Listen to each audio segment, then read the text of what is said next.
Welcome to another segment of JTV.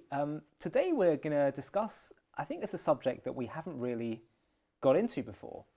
And that's the question of understanding the dynamics of the religious world, the religious Jewish world, the social dynamics, the demographics, and also particularly the Haredi community. They're called sort of the ultra-Orthodox. I actually read an article recently about how they were challenging that term because it's very othering using that term, the ultra-Orthodox. But I guess we would define Orthodox as people that want to keep Jewish law, keep halacha. Although I might get into trouble by saying that by some other, but essentially, let's just be honest about it. That's the point of orthodoxy. I'm an Orthodox Jew. I don't really like to go further beyond labels than that in terms of saying I'm Haredi or I'm modern, Orthodox, all that kind of stuff. I just say I'm an Orthodox Jew. I keep halacha. Have respect for all different elements of the Orthodox world. But today we're here to discuss the Haredi community, and I want to. I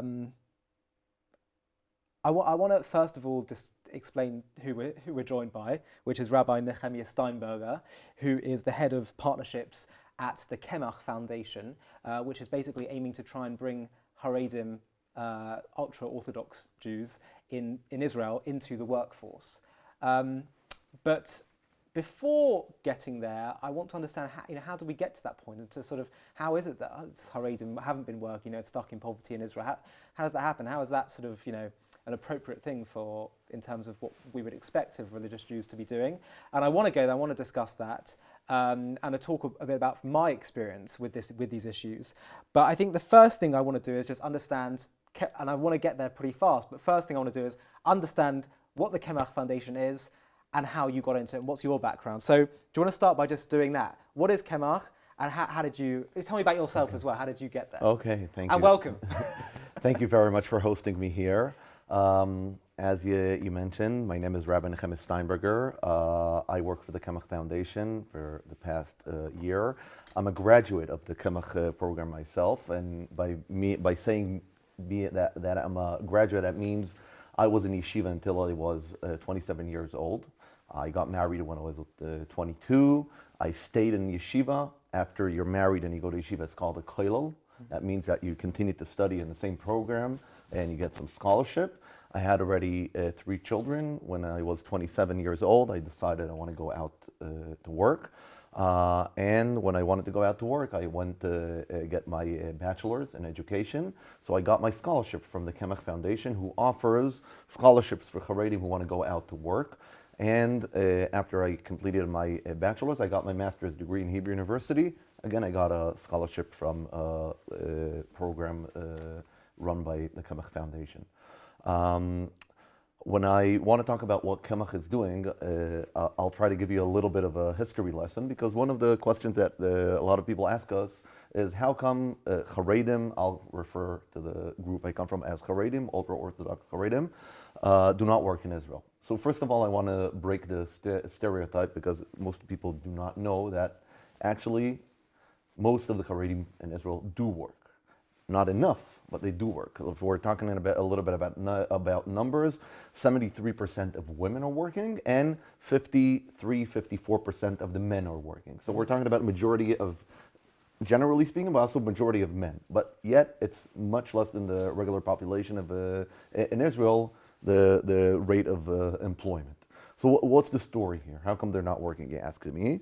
So it's a short history lesson to understand a little bit how politics developed in Israel. Just before we get there, you're saying you were born and bred in the Haredi I was world. born and bred in the Haredi community, grew up in Jerusalem, went to yeshiva. And you still consider yourself Haredi? I'm still considering myself Haredi, and my children are in Haredi institutions for sure. Got it. And we'll get to that for you. I'll try to explain to you also why it's important for me to define myself as Haredi. I'm proud to be part of this community. But nevertheless, I'm here, and my role is to take part in this great organization trying to help the Haredi community, and we're trying to help them from the inside. The story, I wanted to make a long story short. We have time. Yeah, I know we have time. If we're talking about the Haredi phenomena as a phenomena, we can go 130 years ago in Europe. separation of communities. It happened in Hungary when the communities, the rabbis decided that whoever doesn't keep halacha according to Shulchan Aruch fully, we cannot Explain share to with what them. that is. Explain what Shulchan Aruch is the main, it's the main codex of Jewish rules written 500 years ago by Rabbi Yosef Karo in Sfat. And that is considered for the Orthodox community the main book to follow the rules. Now, we know in the past 200 years in Europe especially, since the emancipation and the reform movement, so there have been a lot of struggles, the Jewish Enlightenment also in Europe. After Napoleon conquers most of Europe, the Jewish communities are offered very interesting opportunities to go out to get some civil rights, to join the places they could work they couldn't work before, universities. And the Jewish community asked itself at the time, what are our borders? Because at the same time, you can have a city, let's take a typical city in Germany, Hamburg, for example, and you have Reform community, you have an Orthodox community. They don't call themselves Orthodox at the time. It's not their self-image, but they follow the Shulchan Aruch, and they do not follow, but they still share the same community infrastructure as Bikur Cholim, helping the needy people, being buried in the same cemeteries, using the same schools. So it means there's a difference between parts of the community in the Jewish community, but still they share the same community services. 130 years ago, it starts from Hungary.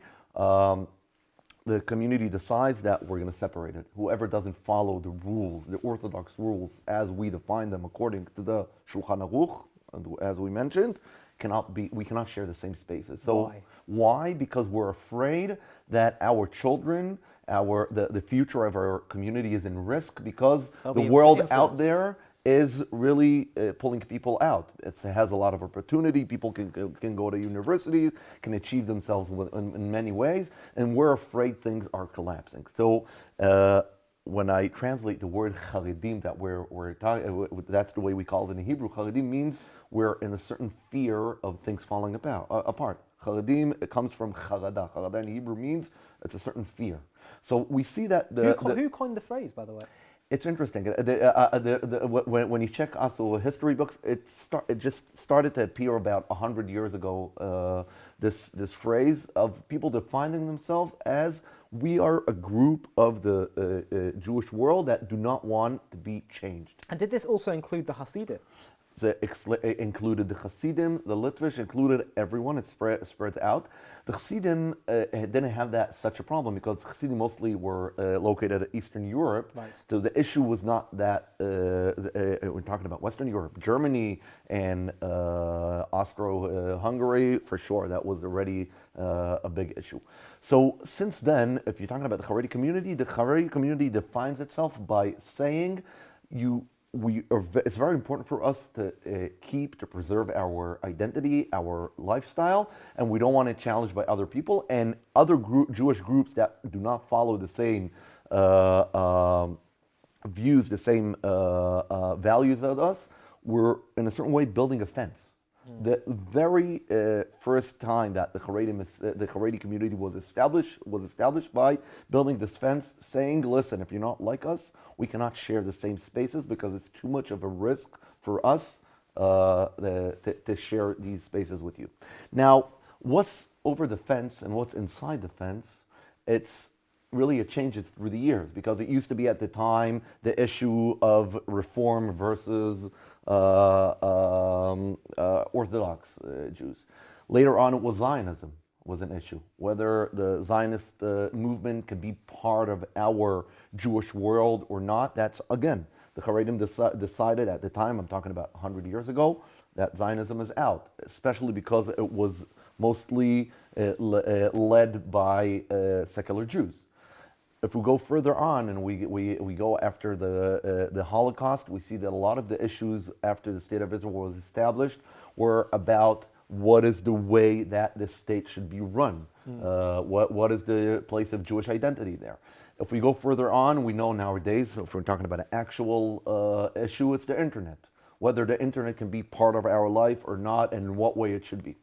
So that is, if I want to give like one definition explaining what is Haredi. Haredi are the people that want to keep their Jewish values, identity, as closer as possible to Shulchan Aruch rules. Now, if we're talking about working, there's a mitzvah to work.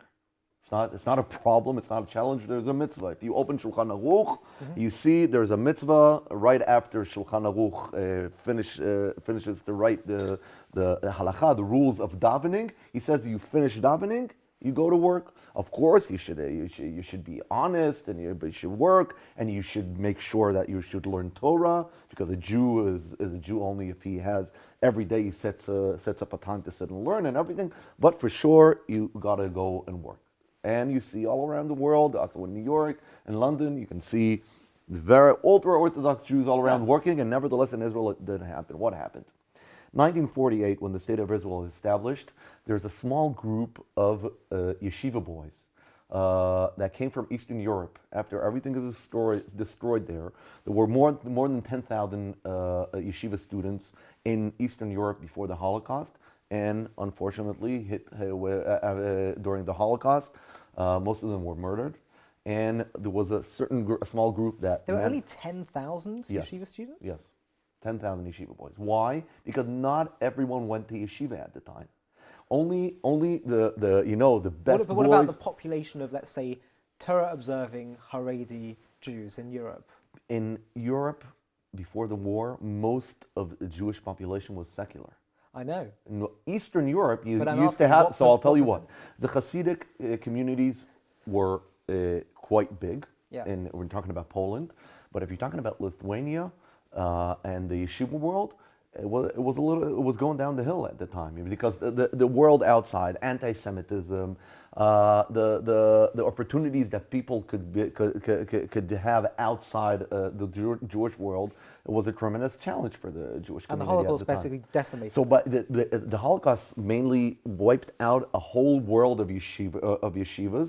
But again, we're not talking about large numbers. We're talking about approximately 10,000 yeshiva boys at the time. So small number of them escaped the United States. There's a very famous story through Shanghai and China, and they established the Mir Yeshiva and Lakewood Yeshiva and everything in the States. There were 400 Bachram, when I say Bachram, it's in Hebrew, yeshiva students who came to Israel. And a lot of them went to study in the famous Hebron Yeshiva. It's was a branch of the Slobodka Yeshiva that came from Lithuania, and Panovich. And we're till this very day, the and Mir, the three most famous yeshivas in Israel, or Mir, Panovich, and Hebron. Hebron slash Slobodka. These are names of towns, of villages from Lithuania. And at the time, there were 400 boys. And when the state of Israel was established, there was an issue. Are these boys want to sit and learn in yeshiva, and these are survivors. And the rabbis at the time are very much disturbed and trying to see what is going to be the future of the yeshiva world that was wiped out there in Europe. And it's a real crisis. It's a crisis because we're talking about a situation that they're not sure who are going to be the leaders of next generation. If I may say, at the time, not a lot of people believe that the Haredi community has any future, because a lot of things, were changed after the Holocaust. Right. Many people forget about the theological issues of the survivors and everything to continue Jewish life. But there was an issue by the rabbis there, especially the Chazon Ish. Chazon Ish's name is Rabbi Avraham Yeshayahu Karelitz. He was the main leader of the Haredi community in Israel. And he at the time sets a meeting with Ben Gurion. And David Ben Gurion comes to a meeting, and they start discussing the issue whether the yeshiva boys are going to join the army or not. And then the Chazon Ish tells them, listen, we're talking here about the future of our world, the Haredi world. And Ben Gurion, I'm saying it's not his world. He said, what the heck? You need these 400 boys. That's not going to make the difference. You take them. And as long as they're learning in the yeshiva, they do not need to draft. They don't need to come to the army. One thing that happened at that meeting, it was just one comment, a little comment that changed the history of the state of Israel till nowadays. When Ben-Gurion was about to leave that meeting, he told the Chazon Ish, these 400 boys want to sit and learn, but what happens when if one of them decides, I want to leave the yeshiva and go outside? So Chazon Ish tells him, Rabbi Karelis, Chazon Ish tells Ben-Gurion, of course, if he needs to leave the yeshiva, of course he should go to the army. The only reason he doesn't go to the army is because he's in the yeshiva. Well, if you're not in yeshiva, you should go to the army. Mm-hmm. Well, that made sense to both of them at the time, and it's right. If you're not in yeshiva, for sure you got to go to the army. You have no reason not to go to the army. But 30 years later, we're talking about the Haredi community grows very, very quickly. You should understand, if we're talking about numbers, nowadays an average Haredi family has 7 children. That's the average. So we're talking about a group of people growing very, very large. And in 1977, everyone knows in Israel it's a very famous year when Begin becomes prime minister after 30 years that the Ma'arach, it's called, Avodah. Socialists. The socialists were in power. Then we see in Israel the Begin, Halikud, started then, takes over, and the Haredi parties join the government. Right. And we're talking about a large number of Haredim already that do not, they're sitting, a lot of their children already sitting in yeshivas and learning, but something interesting happens. People thought that the reason that Haredim do not go to the army is because they want to sit and learn in the yeshiva. But then they figured out there's another reason that Haredim won't go to the army. Because it's a challenge for their identity. So what happens here? A yeshiva boy, yeshiva student, sits in the yeshiva and decides he wants to go out to work. But there's a rule in the state of Israel. Remember the comment that Ben-Gurion said, if you leave the yeshiva and you want to go out to work, you got to go through the army. The Haredim wouldn't go to the army because it's a tremendous challenge.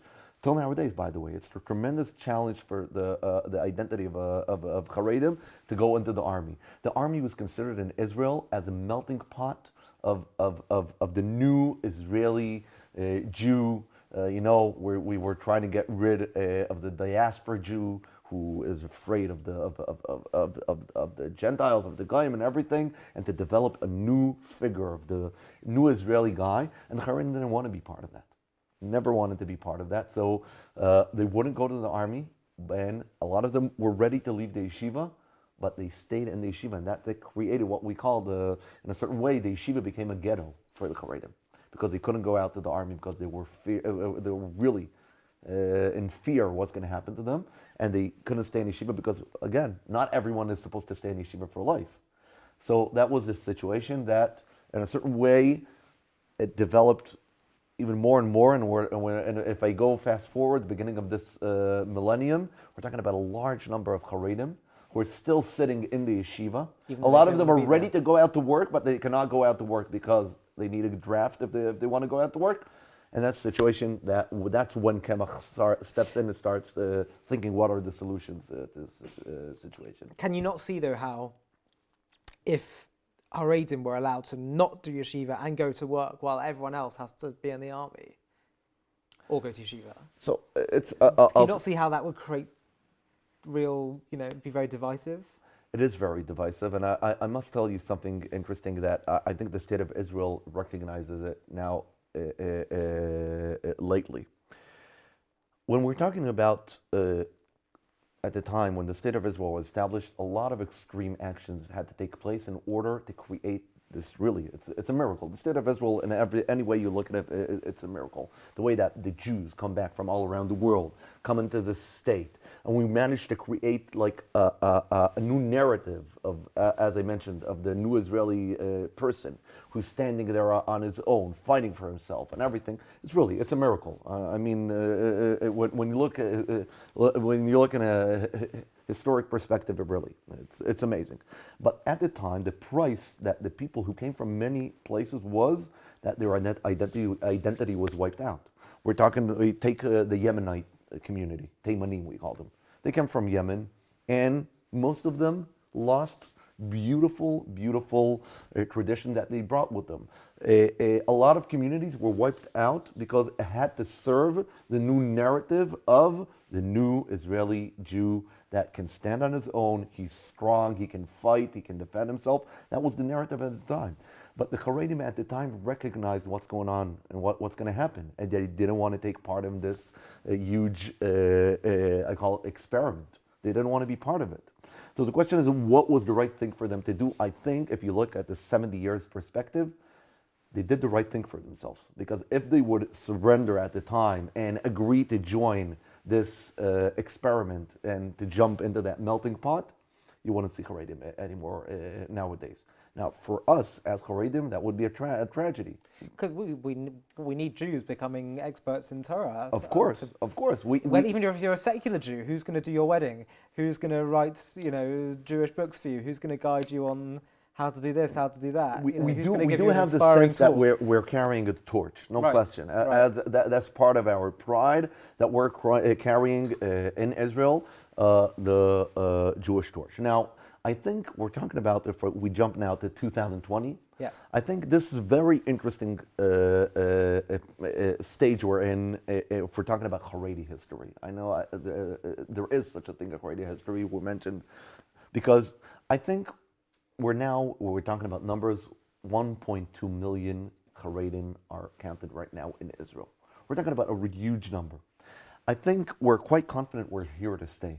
Really, I don't think anyone can argue that the Haredi phenomena, it's amazing. What we started from and where we're heading to, it's crazy. But this is something Ben Gurion did not predict. He didn't, I don't think he ever thought such a thing would happen. I think, by the way, Why do you think that was? I think that people thought at the time, and I'm talking here now really, if we're talking about Judaism, that Judaism is not going to be relevant. And it's amazing to see in the state of Israel how you cannot get rid of the Jewish identity, of Jewish values, and if you try to wipe them out, they come back even stronger. And when we're talking about the way about Jewish power in the state of Israel, it's not the Haredi story. Haredi story is, of course, you see people observant, fully observant, and everything. The main story is that if you're talking about the state of Israel, the people out there, they understand what we're talking. We understand the fact that there's a way that we want Shabbat, how Shabbat should look in a Jewish state. We understand that we want to see the Jewish atmosphere out there. So the Haredim, in a certain way, they're trying to carry that torch for everyone. But nevertheless, if I go back to the point I was trying to say before, we do feel that right now we're confident we're here to stay and no one's going to be able to change us.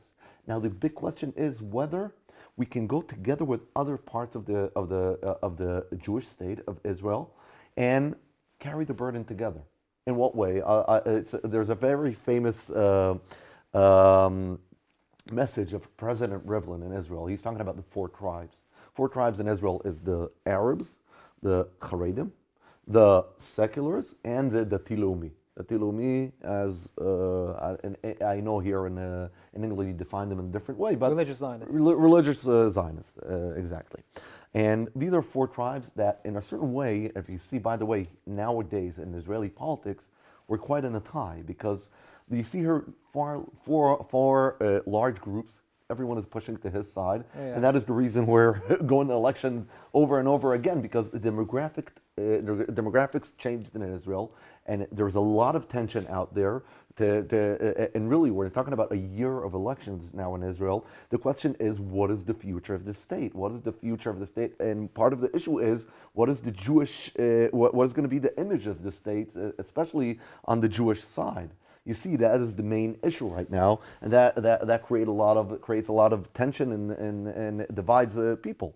But nevertheless, I do believe that Haredim are right now ready to join and sit around the table and be part of these issues. Because the question nowadays, I think, if we're talking about working, we're talking about also the army. A lot of issues is not whether we should go to the army or not go to the army. The question is, what is the right way and what are the right conditions that we can do that? That is the main question. I'll give you an example.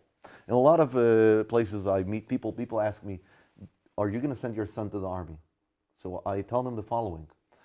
I do think that a Haredi guy who is not sitting and learning should go to the army. But the question is whether I'm going to be confident at the time that my child is going to go to the army and come back after 3 years with the same values. And that is a question that doesn't depend about my willingness to send my son there. It's about the actual conditions in the army, whether they are going to be able to provide the right conditions for the Haredim to join that place. Do you believe one of those conditions has to be them not mixing with non-Haredi people?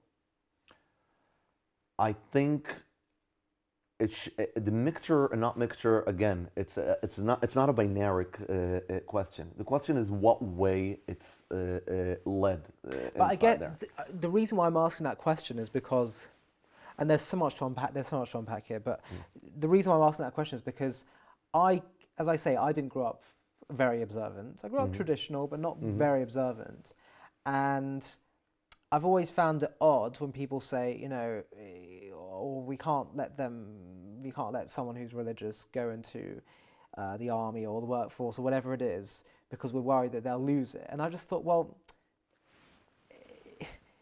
I chose it through rationality. I chose it through looking through it, understanding it and coming to a rational conclusion, as well as an emotional sense, but also a rational conclusion that this is truth and this is right, and therefore I'm not going to, I've mixed with all kinds of people and I'm not going to be swayed by that. And I just wonder, isn't their Judaism quite weak and artificial in the first place if it can't be withheld even in, I guess they can be stretched, of course, and of course you are affected by your environment. I know that. Of course I know that. But I'm just saying, you hear the question? I hear the question and I totally understand. And I'll tell you on the leadership level, what's the idea behind this? There is a very famous phrase. Some people would say I'm being naive, by the way. They'd say, of course people are so affected by their environment. No, it's not questioned. I don't doubt the fact that they're affected by meeting reality. But yeah. I also, like, as you presented it, I believe you can't escape reality. Eventually you're going to meet reality. Yeah. But I think the question on the public level, and that's one of the issues that the Haredi leaders deal with about is, for sure, we've done something extreme in the past. It can be 70 years or 130 years. Depends how far back you go. But the idea was that we want to create a situation that right now we're attacked, and when you're attacked, you got to go into your shelter and to make sure you survive. Although it's a bit of a catch-22 though, right. Because you're being attacked for something which in a sense is partly legitimate. Right. So in the sense that I'm sure, of course, there's prejudice and people projecting their own insecurities about religion onto the Haredi. Right. But at the same time, you seem to be acknowledging that they did something extreme at the founding of the state because there's only 400 of them. But now things do need to change, and you're saying it's no good if they just say, "Well, stop attacking us and we go in on ourselves." No. I'll tell you what. It's if I continue my example, you go into the shelter. I do think that also the leaders nowadays are pretty aware of the fact that we need to go out of that shelter. But the question is, what is the right way? What are the right conditions? And that's what we're working on. I'll give you examples. I'm talking about Kemach. We go to people. We have people approaching us. They're in their sometimes late 20s. They're already married with children and want to go out to work. Okay. So one of the issues a lot of people ask us, listen, it's too late. When they come to us when they're 27, 28 years old, they don't know math, they don't know English at the time because they studied in yeshiva only religious studies, Talmud. That's another problem, isn't it? That's another problem. So, everyone tells me, you know what, they should do that way before. Okay, it's a fair question. But I always tell people, listen, the question is if I want to be practical or I want to go intention against the community. Because right now, part of the idea, especially when you work in such sensitive environment, is to understand your audience. And I know, I know it, by the way, it's part of my personal story. At the time, I was involved in a yeshiva high school that offered full curriculum for students. We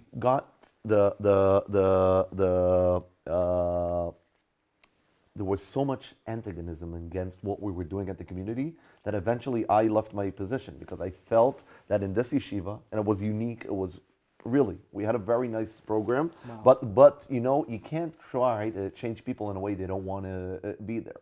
So the Haredi community right now, for them, it's considered still a taboo to study secular studies before you're 18, 20. Why? Because they feel that these years are precious years where I want to make sure that I can stamp your identity with the Jewish values of sitting and learning and being fully observant and everything.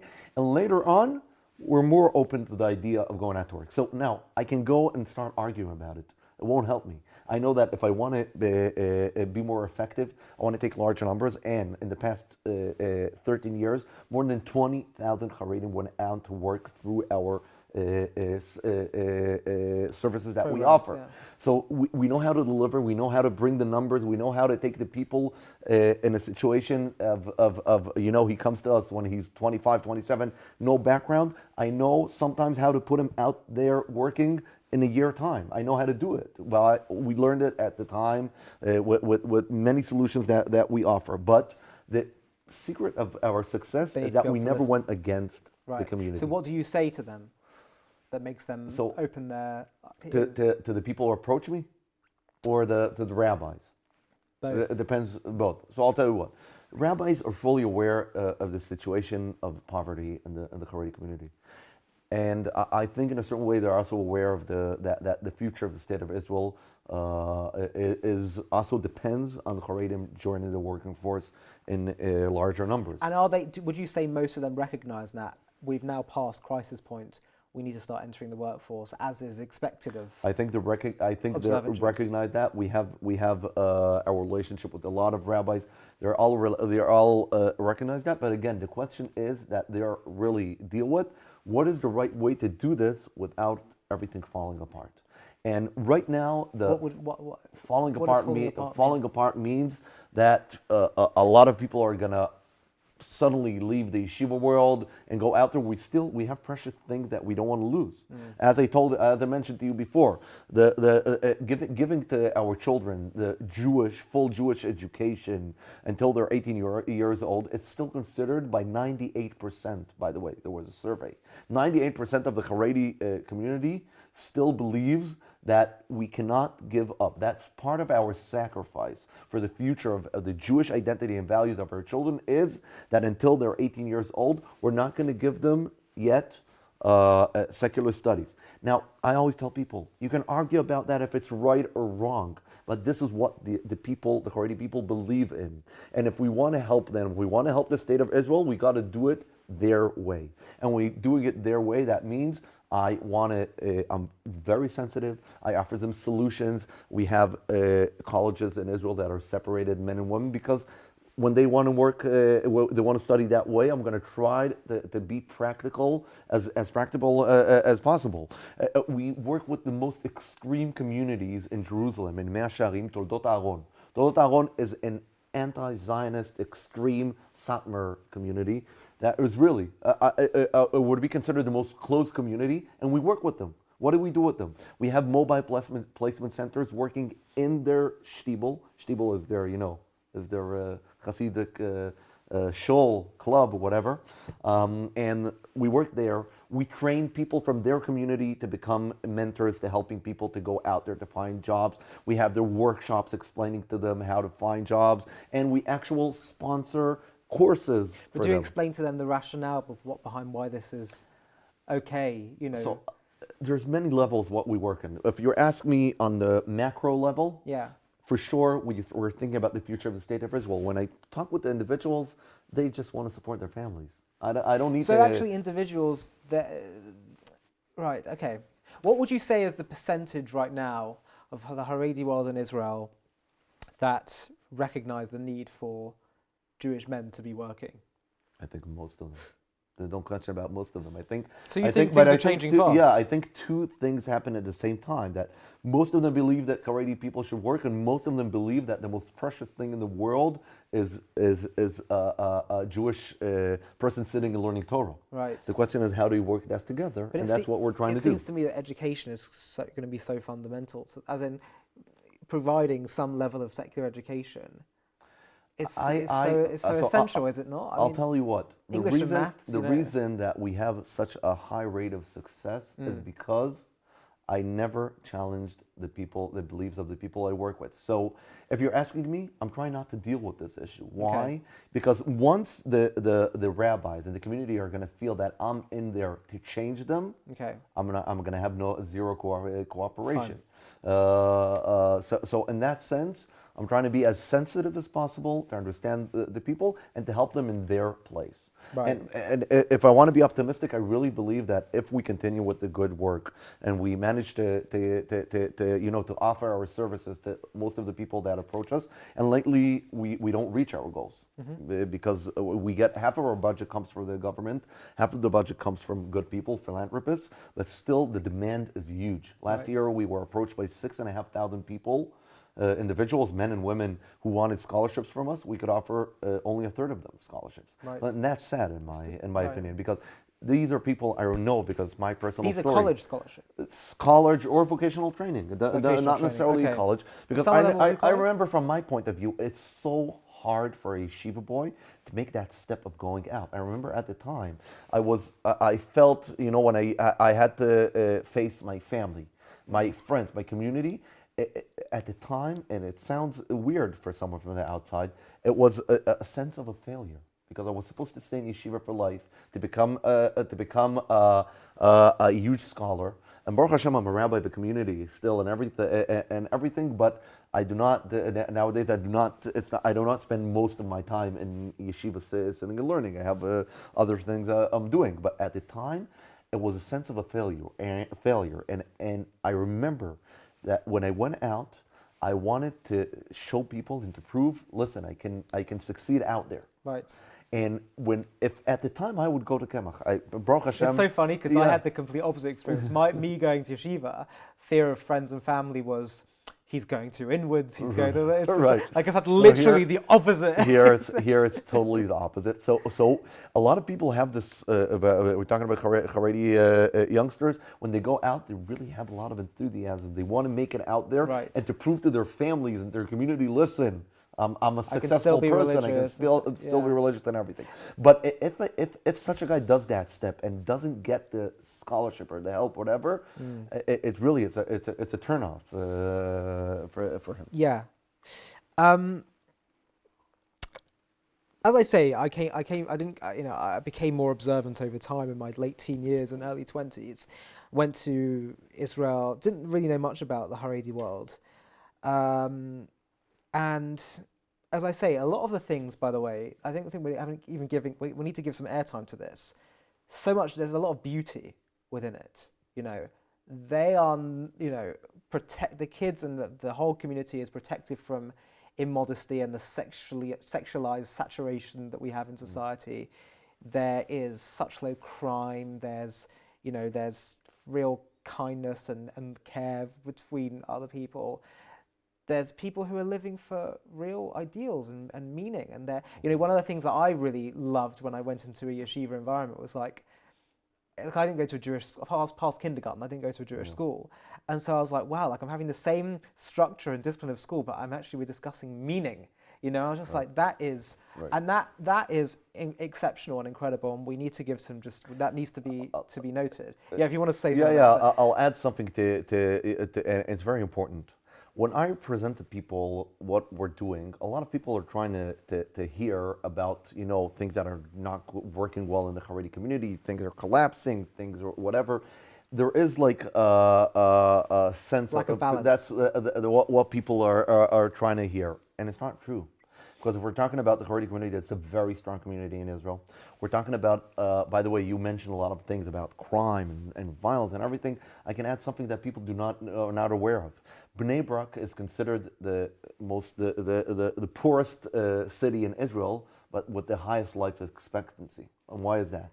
Which is a highly Which Haredi it community. contradicts all the No, but we have regular. to explain to our viewers that Bnei Brak is a Bnei Brak is the Haredi, it's the famous Haredi city in Israel. And usually, when you see around the world, poverty goes with low life expectancy, because you don't have so much access to health services and everything. Stress. And you see here that this Haredi city has the highest life expectancy in Israel. And when you're talking about there were always these surveys about happiness, always the Haredim are in the top.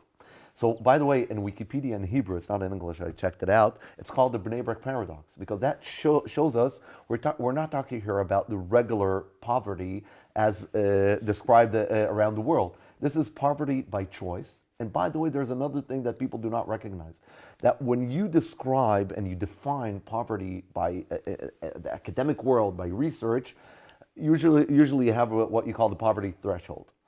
And usually people measure it by the Western lifestyle, as you got to have a car, you got to have a vacation, to go out to the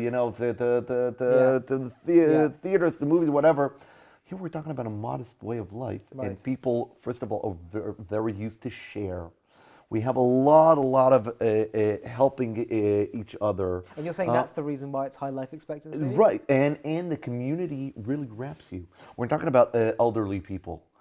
They're growing inside the community. They go to shul 3 times a day. They attend shiurim. They're part of their families. We keep the traditional family structure is very, very powerful by the Haredi community, and that's beautiful. I call that really that's quality of life. Quality of life is not about the car you're driving or the house you're living in. It's about the environment, the family surrounded by you, and when you fall, someone's gonna reach out. Right. You always have that. You're not alone. You're part of something big, and you're living, as he said, for something larger than you. And that's part of the essence of being a part of a Haredi community. You have all of that. Totally. But now the flip side for me, that I struggle with the most, as I'm learning more about the Haredi world, become more religious myself, and I'm sort of being told that this is what Orthodox, observant Jewish community, this is what it looks like. This is the Haredi community, and they're living, and I'm thinking, okay, so this is what Torah ideal looks like, a Torah ideal community looks like. And again, those positive things I saw. But the thing that bothered me the most, and this is partly just, I think it's a fair comment to make, but also partly because of my own experience and my own love of wanting to share Judaism with others, and think something I was taught that I thought was very important, and perhaps I'm more aware of given the fact that I went to a non-Jewish school and so many of my friends and family aren't as observant, is the need to project a sense of, care for them, not being judgmental, not being overly insular, being open to them, giving them a sense of value and dignity, even if they're not religious. And that seems so important to me from a Torah perspective in terms of kindness and treating everyone as being created in the image of God. And that's what I felt was really lacking. Just too much insularity, too much lack of empathy for anyone outside of their world. And oftentimes I would get personally hurt by things. By the way, individual people within the Haredi world that taught me, that I learned with, I've met some of the most amazing people as close friends. But I guess maybe it's just because it's only when I didn't get to know people that well. But just from a very superficial perspective, the sense I got that upset me the most as something that I want to see in a Torah community is just all those things that bothered me. I felt, and maybe it's oftentimes you project this onto others even though it's not actually there because maybe you're not quite the same as them, but I felt a bit of a sense of rejecting anyone outside of their world, judgmentalism, and in a sense, sometimes you want everyone to behave perfectly in the religious world, and sometimes like this, a bit of rudeness or edginess would bother you. Maybe it's just an Israeli thing, but that kind of stuff really, really irked me. And I think part of this, the theme is sort of insularity, I think part of that is a result of fear of the wider world and just not just deciding to shut themselves off. But I don't think I'm not happy with it. I don't think it's okay. Listen, isolation has its price. There's no question about it. I think in every person who chooses a certain lifestyle, he loses something. You know, on the open side, you also lose something. Part of your being authentic. We know the world is about choosing values, and we're talking about the Haredi world for sure. I think one of the biggest sacrifices that the Haredi world did in order to survive was by isolating itself from other Jewish groups, and these other Jewish groups feeling that they're rejected, and that's I think it's a price that the Haredim pay, because I want to tell you one thing. As a Haredi who grew up in Israel, I went out there after I went out to work, and I started working. I worked also for a short time in a government office, in the Prime Minister's office in Israel, and I was the first Haredi joining the place, and the feeling when you come the first day into the office and they see the Haredi coming in, people are frightened. People are frightened. I can't explain to you the feeling when you come into a certain place and people are threatened by you. How do you feel? It feels horrible. I remember at the time people were trying to be, very. I always tell people, before I came in there were already Arabs. There were Ethiopians. There were LGBTs. Haredim were the last to join. But what's the difference between the Haredim to all the minorities I mentioned before? Is that they just want their rights. So they come to join, and people are trying, we want to have a diverse, in the governmental system, they want a diversity. So we can bring in everyone. But when you bring in the Haredim, people think, oh, he's coming in here, he's going to change me. He's going to start separating my kitchens. He's going to start opening a shul here. He's going to start telling me what to wear and where to sit and what to talk and whatever.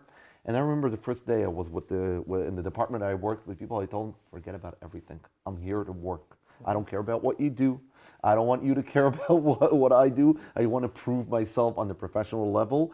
And my Jewish values, I know how to take care of them. Very nice. I don't need you to provide me not with food and not with minyanim. That's very sensitive of you. Yeah. Very mature of you. But part of it was that it was very important for me that they should understand I'm not here to do kiruv. Yeah. I believe in spreading Judaism out, but that's not the reason I'm there. I'm there to work. Yeah.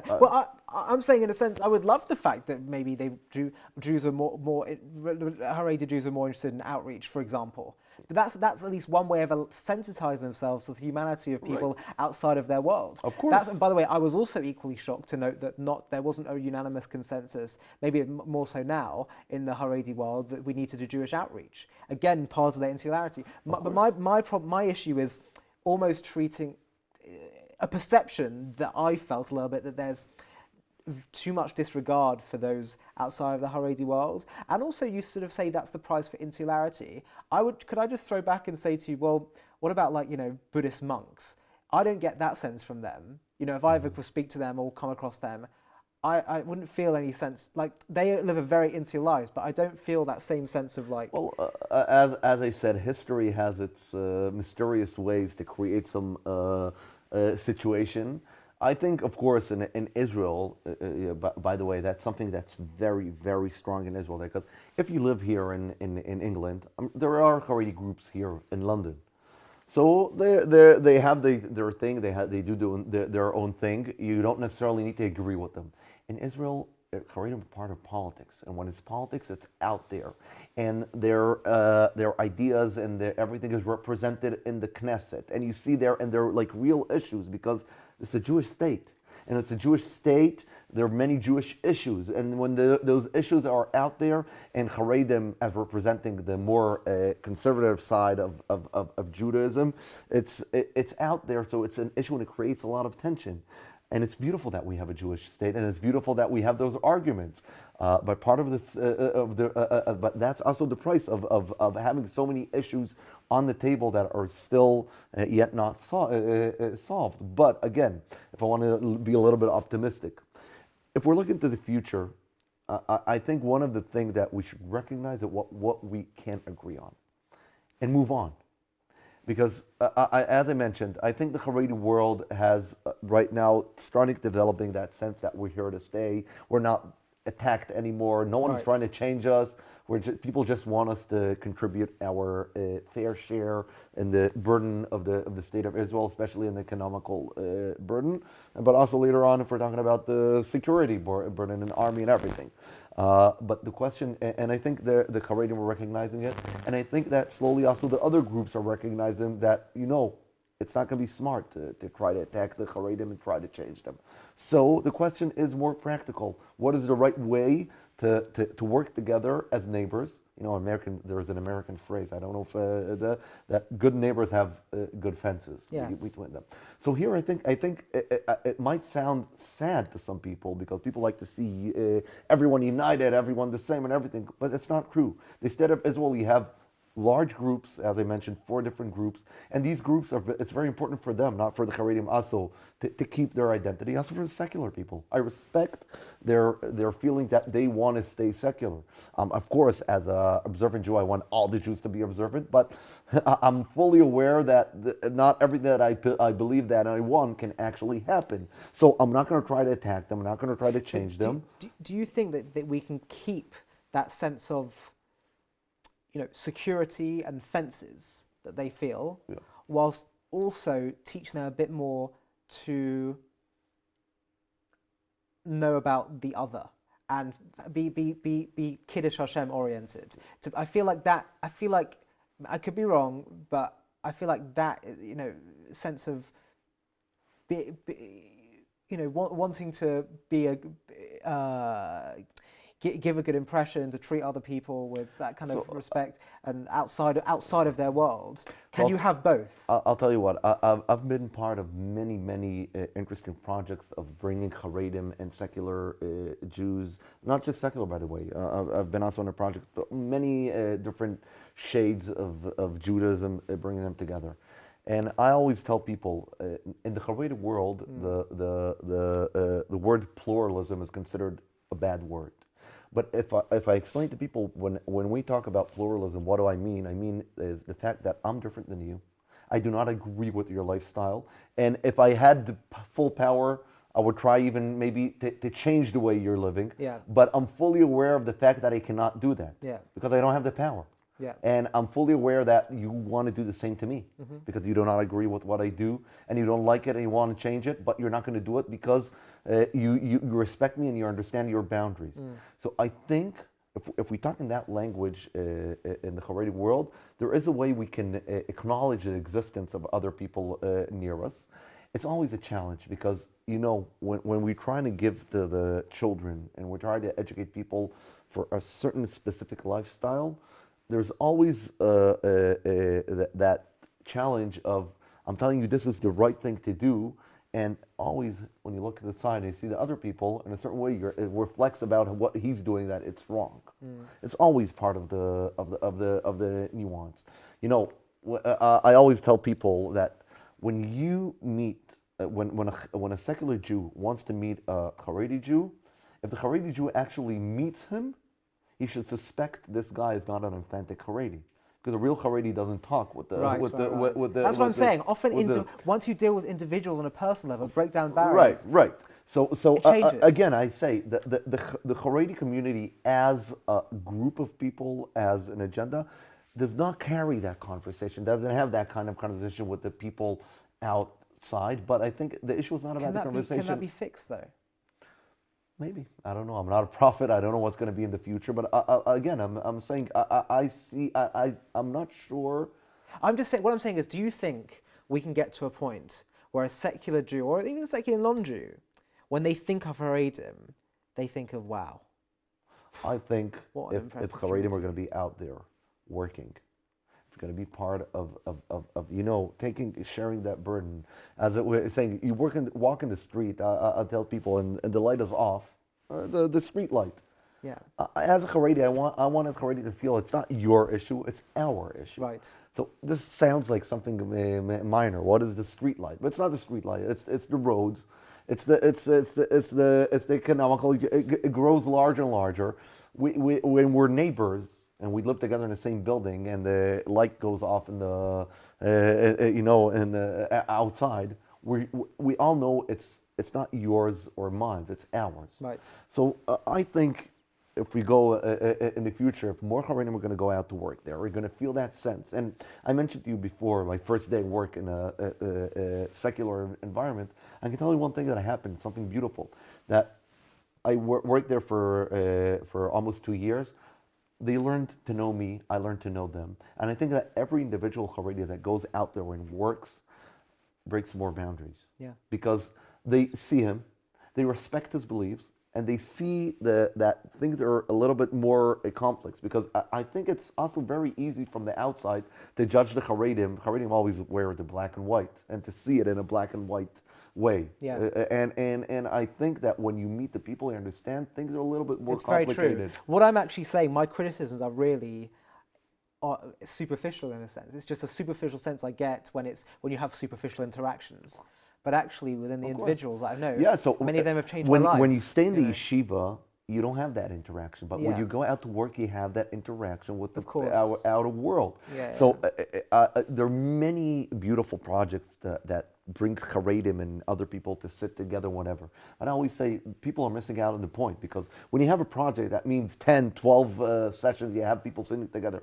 When a Haredi goes out to work, he spends 8 hours a day with the people out there. They see him, they learn about it. There's nothing like working relationships to bring the people together out there and learning to respect each other. Right. Okay, so to end, I think there's tons to feel positive about. I think that, as you say, the work that you're doing with the Kemach Foundation, now that there's more of a sense of security that we're here to stay within the Haredi world, we'll start to see more interactions between secular Jews and people of all different stripes and colours. And it's those human conversations. That's the point we've just been making. You have those human interactions, it breaks down those barriers. So, I mean, do you want to get, I'm sure you have tons of positive stories. Do you want to just give one story that's happened within your Kemach involvement that kind of, I guess, reflects this discussion we've been having? So we have a beautiful project for medical students, and when I tell people that we actually have Haredi medical students, they do not believe me. But these are really individuals. We have already 47 students. It doesn't sound a lot, but it's a huge, really a tremendous achievement. And you have a Ger Chassid. Ger Chassid, he's from the Chassidic community, from Ger. It's a very extreme community, who started from nothing. He went to a pre-academic program. He didn't have his, he never matriculated. He didn't have his high school diploma. And at the time when he spoke about the idea of going and becoming a doctor, people around him thought he's crazy. What are you talking about? You have no way. You're going to do it. You're not going to survive. If you're going to finish it, you're not going to be Haredi anymore. And lately, he completed 7 years of studying, and he became a doctor.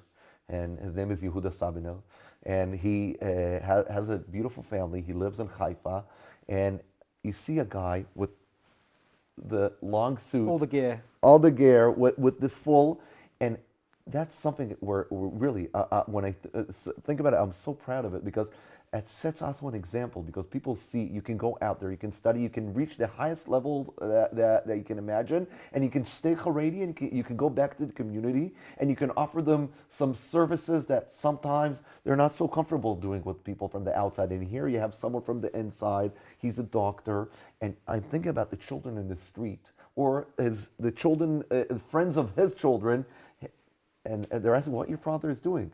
I said, my father is a doctor. Wow. You can be a doctor? Haredi? Yeah, it can happen.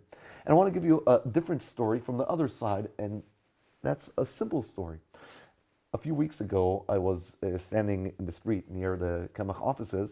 I saw a guy, he's a Kemach graduate, he was standing with his child, and his child told him, this is a guy who went for vocational training at the time, and he didn't become rich from this, but he supports his family. And his son asks him, he says, listen, my shoes are torn, I need new shoes. When can I get a new pair of shoes?